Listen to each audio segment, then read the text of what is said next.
March 18th, 1944. 9:12 a.m. 26,000 feet above Leipzig, Germany. The cold was so brutal that a thin layer of frost clung to the inside of the cockpit glass. Below lay a burning city. Above, an endless, eerie blue silence. And slicing through that silence came a single, thunderous sound. A sea of B-17 bombers. German squadron leader Johannes Steinhoff was hunched over his Messerschmitt Bf-109 controls, feeling the vibration of war beneath his gloves. Radio chatter crackled violently in his ears. Achtung! Feindliche Jäger! Long-range fighters approaching! Long-range fighters? Here? This deep inside Germany? At first, Steinhoff thought he misheard. Then he saw them. P-51 Mustangs, shimmering in the sunlight, diving straight into their formations like falling blades.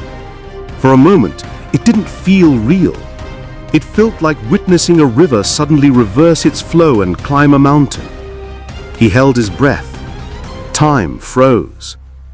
American bombers had come before, but today they brought angels of death with them.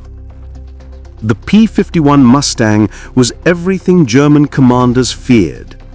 A fighter that could escort bombers from England to Berlin and back without ever turning around. And now, it was here. Flak shells burst below. Black smoke bloomed around the American formations.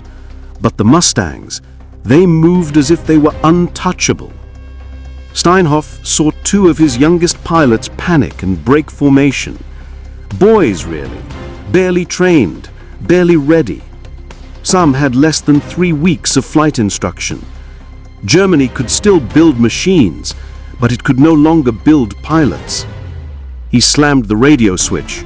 Formation halten! Don't break! Don't! But he never finished. A P-51 ripped through the center of the German line like a spear. Metal shrieked. One Bf-109 exploded into a fireball.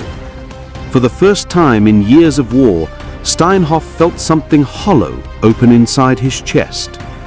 This wasn't a battle. This was a funeral. He looked up. Mustangs were everywhere. Above, below, left, right. Der Himmel gehört ihnen jetzt. The sky belongs to them now. He didn't shout it, he whispered it, because deep down, every German commander already knew the Luftwaffe was dead. Only the announcement was missing. The American fighters wrapped around the bomber stream in a steel cocoon. German attacks shattered against it. Every minute, another Messerschmitt or Focke-Wulf spiraled toward the earth. Some fell to engine failures. Some ran out of fuel. Most were simply overwhelmed. The new German pilots, you could see it in their eyes. Fear, confusion, panic.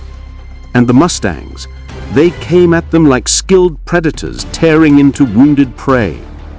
Steinhoff watched 3 Mustangs carve through a bomber's tail section, tearing straight across the German defense line, something no one believed possible in 1943.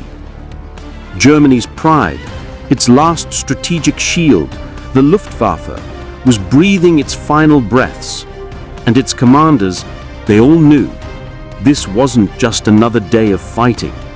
This was the morning Germany finally faced the truth. Power doesn't fade, it gets taken. And today, the Americans took the sky. Steinhoff banked his aircraft, but the weight in his heart didn't shift.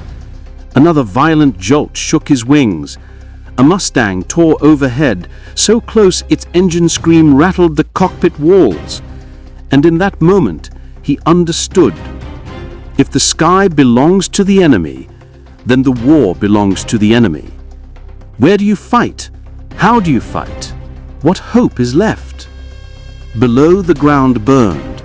Above, the sky was lost.